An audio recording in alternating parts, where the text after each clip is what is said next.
In the world of port engineering, there is a number that separates the ordinary from the extraordinary. That number is 17.5. It's a depth that most cities spend decades and billions of dollars trying to reach. Singapore excavated for it. Shanghai engineered an entire artificial island for it. But off the coast of Akwa Ibom, Nigeria, nature already did the work.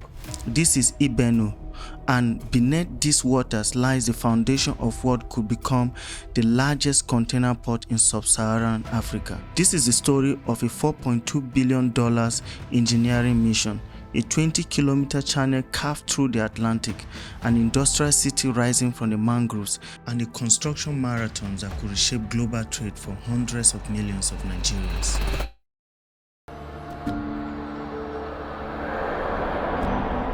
Right now, 80% of everything that Nigeria imports comes through one corridor, the ports of Lagos, on the western edge of a nation of 220 million people.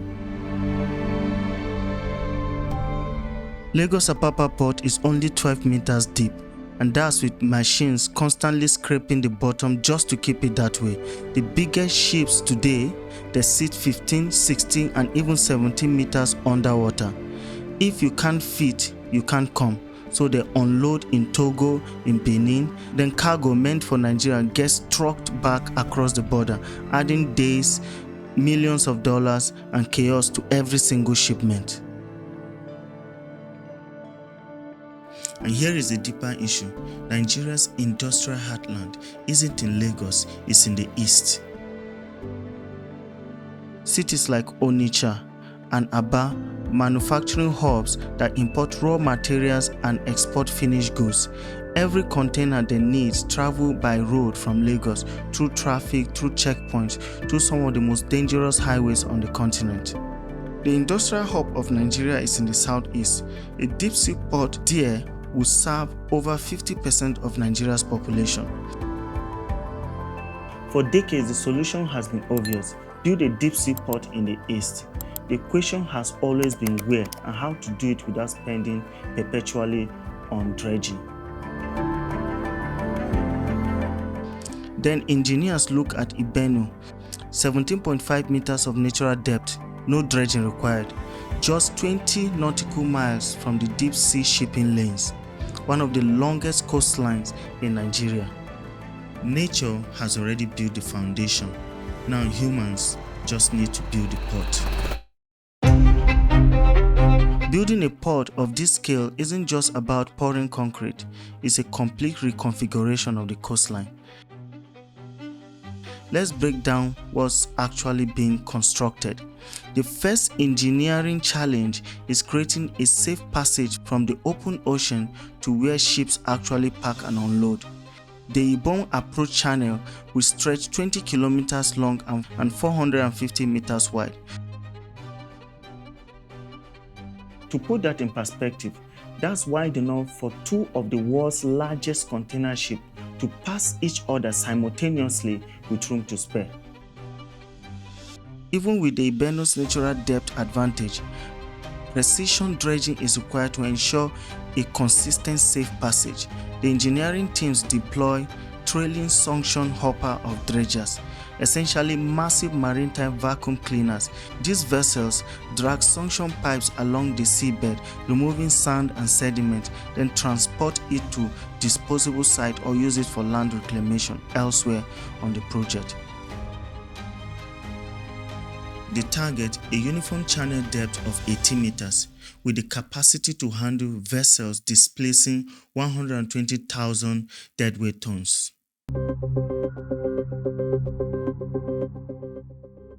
Before ships can safely park and unload, the construction team must tame the Atlantic. Phase 1 includes two massive breakwaters, one stretching 1,350 meters, the other 600 meters. These aren't just walls, they are precision-engineered wave attenuators. Their job, calm the waves inside the port so ships can dock safely and loading can continue even during rough weather. Constructing a breakwater of this scale requires hundreds of thousands of tons of rock stacked in precise layers. The outer shell, Massive concrete blocks, some weighing 40 tons each, must withstand the relentless pounding of Atlantic waves year after year. This is the spine of the port, where ships actually dock and cargo gets loaded. When fully complete, the edge where the ship docks and unloads will stretch 7.5 kilometers, roughly 75 football pitches laid end to end.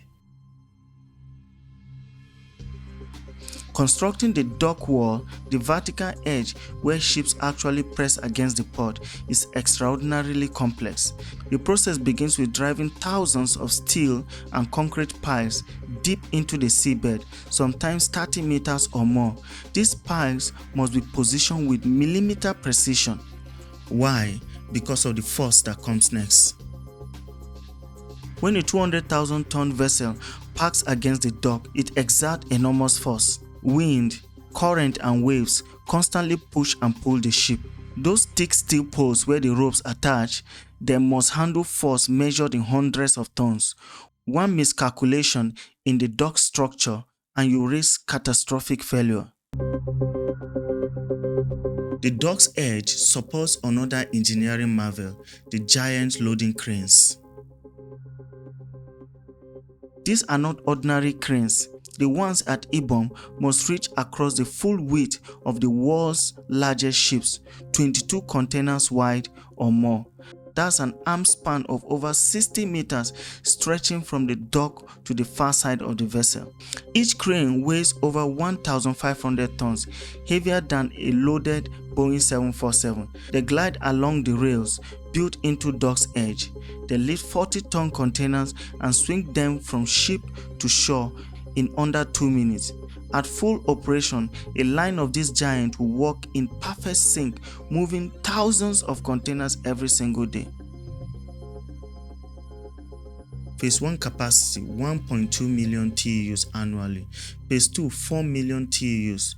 The final build-out should have up to 9 million TEUs annually, potentially the largest in sub-Saharan Africa. We've talked about the 17.5 meters depth, but the real engineering advantage the Akwa Ibom Deep Seaport is going to have is the depth. Most ports suffer from a phenomenon called siltation. Sand and sediment constantly drift into the harbors, filling them off. Ports like Rotterdam, Hamburg, all in Europe and even Lagos must dredge continuously, sometimes annually, just to maintain operational depth. That's millions of dollars in recurring cost forever. So, Akwa Ibom Deep Seaport is different. The ocean floor drops off sharply and the natural current sweeps away sediment instead of letting it pile up. The channel essentially cleans up itself. For port builders, this is the holy grail, deep water that stays deep. At 17.5 meters with minimal maintenance dredging, Ibom enters a select club. It becomes one of the few ports in Africa and the world capable of hosting new Panamax and ultra-large container vessels, ships 400 meters long, ships carrying 20,000 containers, ships that currently bypass West Africa entirely because nowhere can accommodate them. This site was first identified in 1999. Governor Victor Atta of Akwa Ibom saw what the engineers saw, a natural deep water harbor waiting to be developed. That was 25 years ago. The journey from concept to construction has been anything but simple. In 2007, the project gets officially documented. 2015, the Federal Executive Council finally approves a public-private partnership model. In 2018, after reviewing 8 international applications, a preferred bidder is selected. The consortium assembled to build this port brings serious credentials. African Logistics, a French company operating 23 ports across the African continent and ranked among the world's top 20 port operators. And then Power China International, part of China's massive power construction corporation, one of the largest infrastructure builders on the earth. The financing model, 60% from the consortium, 40% from Akwa Ibom State government. Total project $4.2 billion, nearly 3 times the cost of Lekki Deep Seaport in Lagos. This is the largest infrastructure project ever attempted by a Nigerian state government. Under Governor Ibeno, things started moving fast. January 2024, a meeting with President Tinubu to lock in federal support.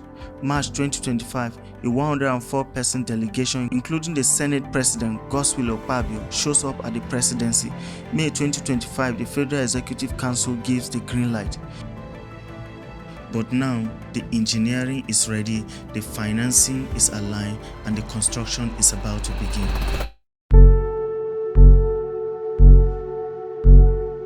Here's what most people miss about Akwa Ibom Deep Seaport. The port itself is just an anchor.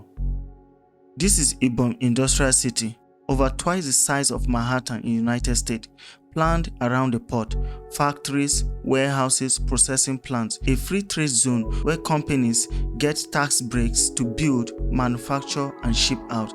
The goal isn't just a port, it's a whole economy rising out of the ground. Think Shenzhen in China.